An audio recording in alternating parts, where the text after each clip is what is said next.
Shalom saudara-saudara smart people yang terkasih di dalam Tuhan Yesus Kristus. Selamat bertemu dengan saya Samuel Santoso. Saya saat ini menggembalakan di Solo dan juga ada yayasan di Bandung yang saya layani. Dan saya bersyukur kepada Tuhan kalau pada saat ini diberikan kesempatan untuk boleh mengisi di dalam podcast Smart People, di mana kita akan mendengarkan nanti kesaksian maupun juga renungan sedikit yang kita sama-sama akan belajar hari ini, sehingga makin hari kita makin diberkati Tuhan dan makin bisa merasakan bagaimana anugerah Tuhan itu begitu besar di dalam setiap kehidupan kita. Namun sebelumnya, mari kita tundukkan kepala, kita mohon pimpinan Tuhan. Bapa di surga, terima kasih Tuhan untuk saat ini. Kalau Tuhan sudah memberkati kami di dalam sepanjang hidup kami, di dalam sepanjang keberadaan kami, semua karena anugerah-Mu semata-mata ya Tuhan. Dan saat ini kami akan merenungkan firman-Mu dan mendengarkan kesaksian di mana Tuhan yang sudah pimpin perjalanan hidup hamba-Mu sampai pada saat ini. Hamba-Mu boleh ada dan boleh melayani Engkau Tuhan, dan khususnya pada saat ini hamba boleh melayani para pendengar Smart People ya Tuhan, yang Tuhan boleh izinkan boleh mendengar renungan pada saat ini. Biarlah sungguh Tuhan kami makin diberkati. Urapi hamba-Mu, pakai lidah bibir hamba-Mu, dan biarlah apapun yang disampaikan itu semua keluar dari isi hati Allah, bukan pengertian sebagai seorang manusia. Terima kasih Bapak, Engkau juga yang mengendalikan perlengkapan yang dipakai. Hindarkan dari segala halangan-halangan, khususnya untuk jaringan internet. Kiranya ini juga boleh Tuhan yang akan memberikan kelancaran, sehingga ibadah kami, renungan yang akan kami dengar, ini boleh berkenan di hati Tuhan dan juga menjadi berkat bagi banyak orang. Terima kasih Bapak, hanya dalam nama Yesus kami berdoa. Amin. Saudara-saudaraku yang terkasih di dalam Tuhan, seperti tadi di awal saya sudah sampaikan, nama saya Samuel Santoso. Saya dilahirkan 49 tahun yang lalu di kota Sukabumi. Dan saya adalah seorang tunanetra. Dari sejak lahir saya mengalami ketunanetraan. Oleh karena ibu saya waktu saat mengandung kena sakit campak Jerman. Dan saya itu sebetulnya sudah tidak ada harapan untuk hidup, karena wajah saya, kulit saya, tadinya tidak ada kulit. Di badan saya itu semuanya hanya daging. Dan wajah saya pun dulu itu terkenal katanya ada boneka dakocan, sehingga wajah saya ini tidak berbentuk. Dan secara manusia, dokter sudah sampaikan bahwa usia saya tidak panjang karena saya katanya ada klep jantung bocor dan lain-lain. Tapi bersyukur kepada Tuhan, saya boleh ada dan saya dilahirkan di keluarga berlatar belakang keturunan Chinese. Dan secara keturunan Chinese itu ketika memiliki anak tunanetra, tidak mudah untuk bisa menerima keberadaan sebagai tunanetra. Saya dari kecil, jujur secara pribadi tidak bisa menerima keadaan saya, karena keluarga berpikir bahwa ya sudah, kalau jadi tunanetra itu diam di rumah dan nanti hanya mengandalkan belas kasihan adik-adik dan keluarga. Tapi saya berpikir, masakan iya saya harus hidup di dalam keadaan yang seperti demikian. Dan saya harus mengalami tidak bisa kemana-mana, bahkan saya pun sekolah terlambat. Sehingga waktu sekolah pun saya mengalami kegagalan dan kegagalan. Hanya bedanya saya bersyukur kepada Tuhan, saya diberikan keberanian untuk bisa berani melangkah. Dan saya untungnya saya walaupun tunanetra saya agak sedikit nakal Bapak Ibu. Dan bersyukur saya tunanetra, kalau saya tidak tunanetra mungkin lebih nakal. Karena saya dari sejak kecil, saya senang jalan kemana saja yang saya pergi ingin berangkat. Saya selalu senang berjalan-jalan dan juga banyak bergaul dengan orang yang melihat bahkan. Dan akhirnya singkat cerita tahun 87 saya menginjakkan kaki di kota Bandung. Dan saya bersekolah di Wiataguna Bandung. Hanya sayang saya bersekolah pun kondisinya tidak terlalu bagus belajarnya. Saya banyak sekali gagal di dalam pelajaran. Dan setelah saya keluar dari sekolah, saya akhirnya sempat bekerja menjadi pemain musik baik di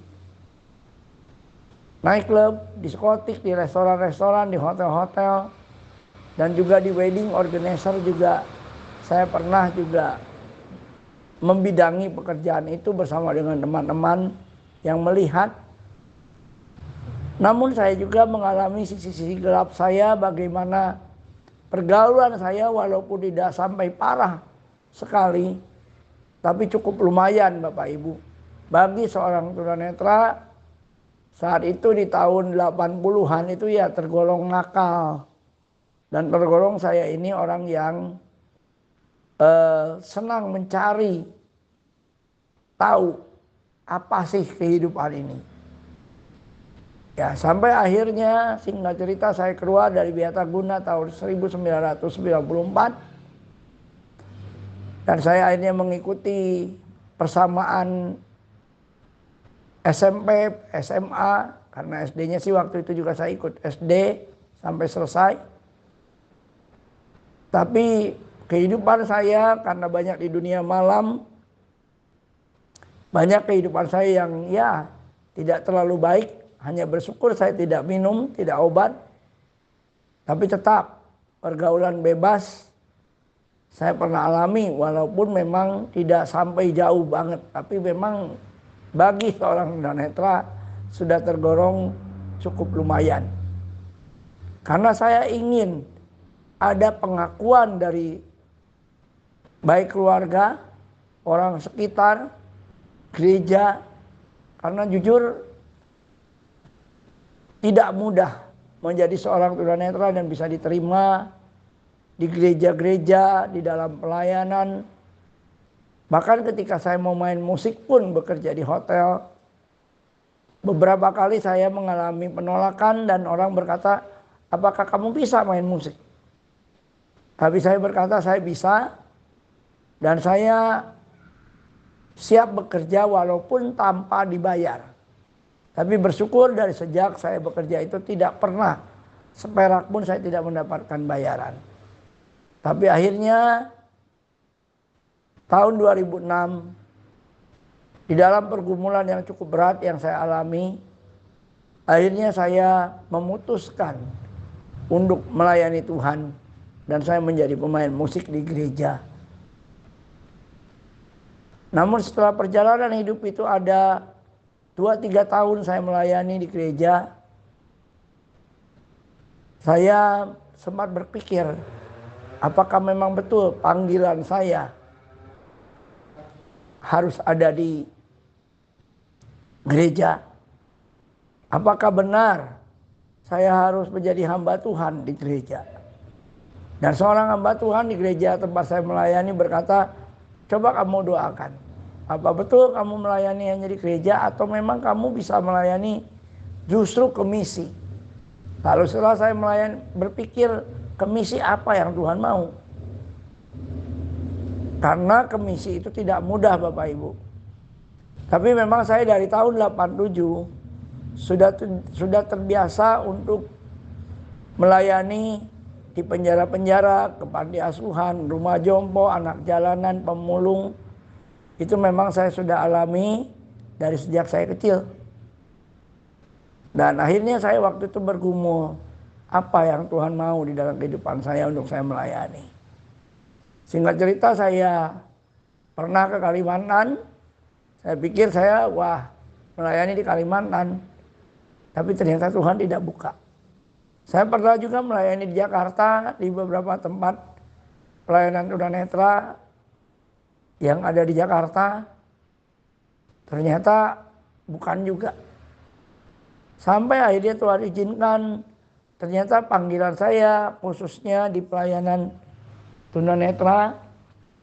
Waktu itu saya membuat yayasan di kota Bandung. Tapi saya pun juga tidak mengerti bagaimana untuk memulai pelayanan ini. Karena saya tidak punya kemampuan yang cukup luar biasa. Saya tidak bisa juga seperti orang lain mungkin yang punya program yang begitu Saya bukan orang yang terlalu pintar dalam berorganisasi. Dan saya juga tidak bisa untuk misalnya mencari jaringan, mencari dana atau apa, saya tidak bisa. Tapi Tuhan izinkan semua, Tuhan berikan betul-betul dengan cara yang mudah.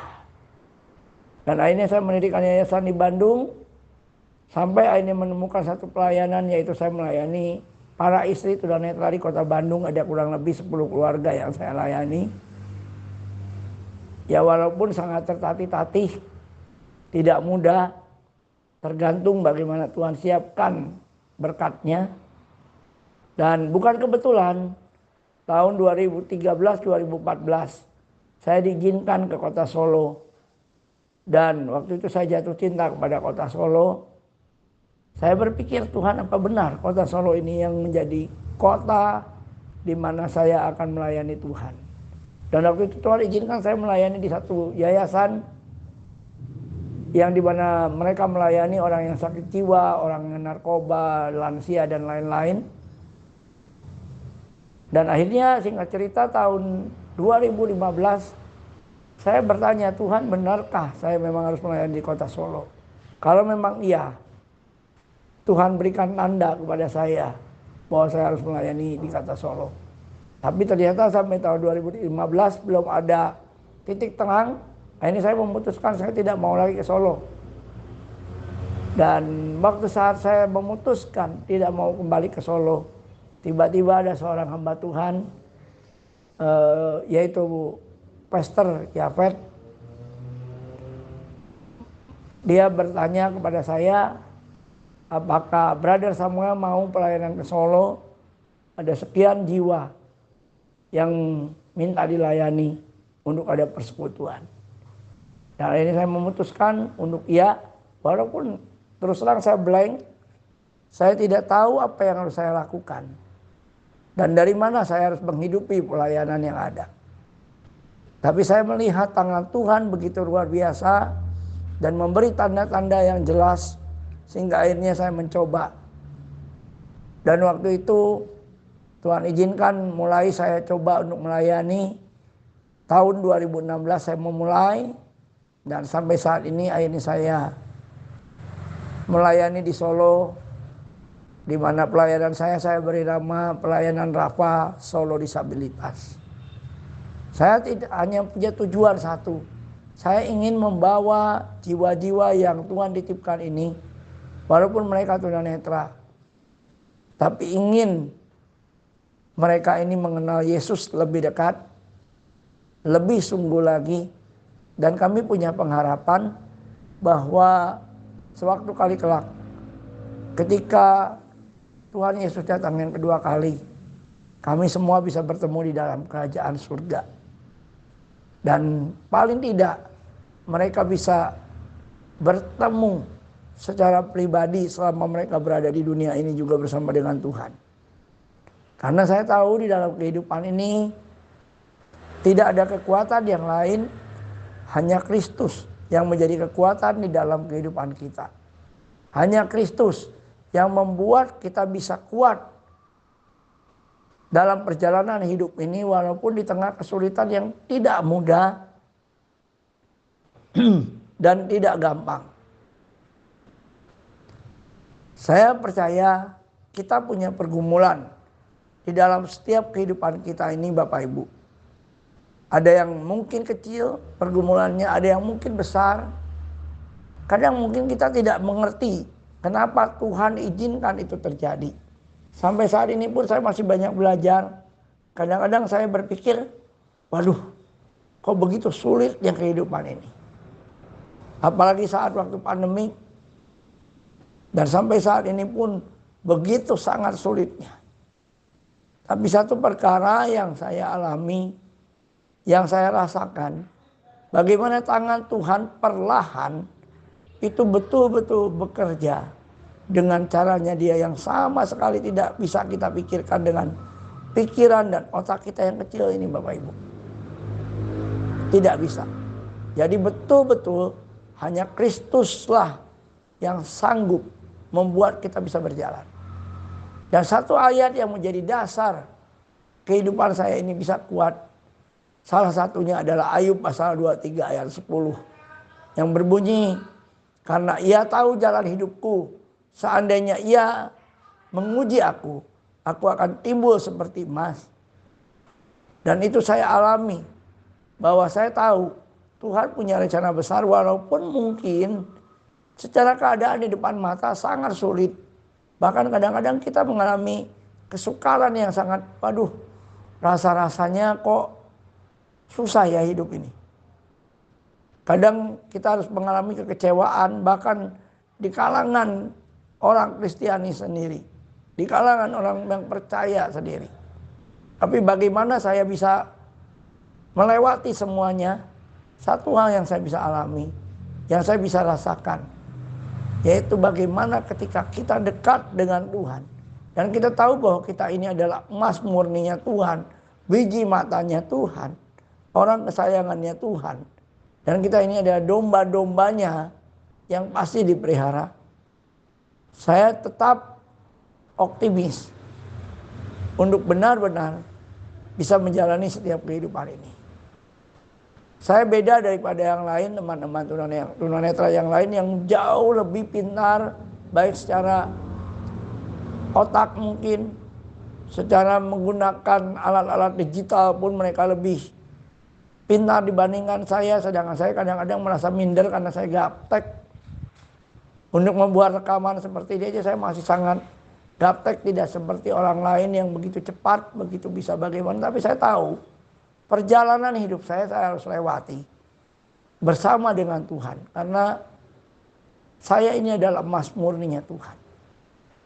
Dan saya ini dipanggil oleh Tuhan untuk hidup menjadi seorang tunanetra, walaupun di kalangan orang Chinese itu tidak mudah.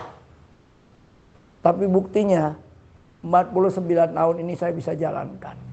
Walaupun saya mengalami jatuh bangun, mengalami berbagai macam tantangan, bahkan tidak sedikit cucuran air mata yang harus saya hadapi. Tapi saya yakin perlahan demi perlahan tangan Tuhan bekerja untuk mendatangkan kebaikan. Seperti Roma 8 ayat 28. Bahwa Allah turut bekerja untuk mendatangkan kebaikan bagi semua orang yang percaya kepada Dia. Yang terpenting kita sekarang ini harus mau belajar, percaya, taat, tunduk kepada Tuhan. Dan betul-betul kita hanya bergantung kepada Dia. Karena Dia adalah Allah yang hidup. Allah yang luar biasa. Allah yang layak kita sembah. Jadi Bapak Ibu, hari ini itulah yang saya ingin bagikan kepada Bapak Ibu saudara sekalian. Marilah kita hidup hanya bergantung kepada Tuhan. Dan sadarilah bahwa kita ini adalah emas-emasnya Tuhan, biji matanya Tuhan. Dan Tuhan akan bekerja di dalam setiap kehidupan kita itu betul-betul tidak main-main. Benar-benar Dia akan bekerja, walaupun kadang-kala seringkali kita mungkin berkata, Tuhan ini kok kayaknya ada enggak ya? Karena saya pernah mengalami, bahkan beberapa tahun ini saya sakit lambung. Saya sempat khawatir, sempat gelisah, sempat bingung karena tidak tahu apa yang harus saya perbuat.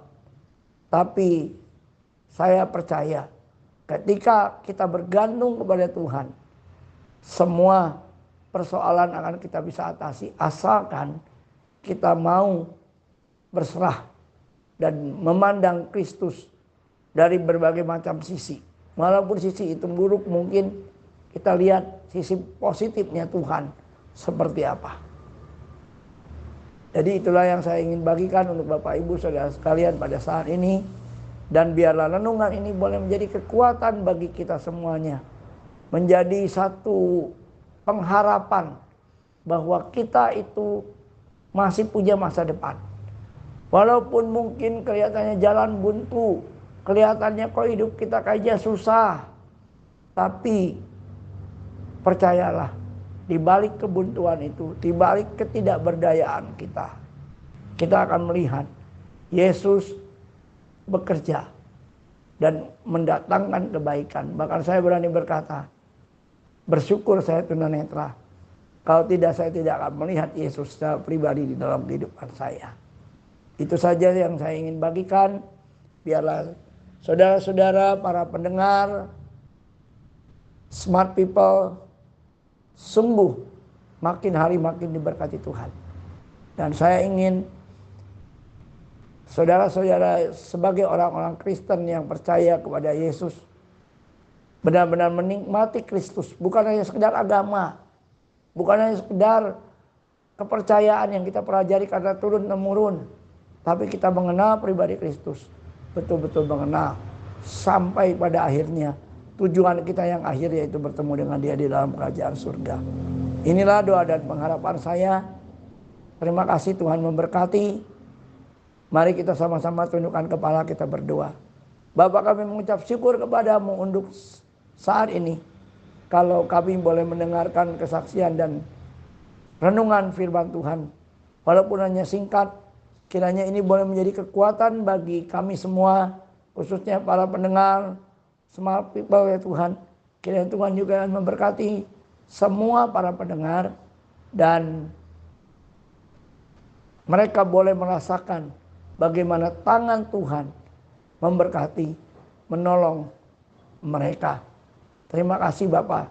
Kami serahkan semuanya ke dalam tangan-Mu. Hamba berkati berkata-kata. Kalau ada kekurangan di dalam kata-kata dan apa yang hamba-Mu sampaikan, ampuni hamba-Mu. Karena inilah keterbatasan hamba dan Tuhan yang akan menyempurnakan segala apa yang hamba-Mu masih kurang sampaikan. Tuhan yang akan menyempurnakannya. Terima kasih Bapa. Di dalam nama Yesus kami berdoa.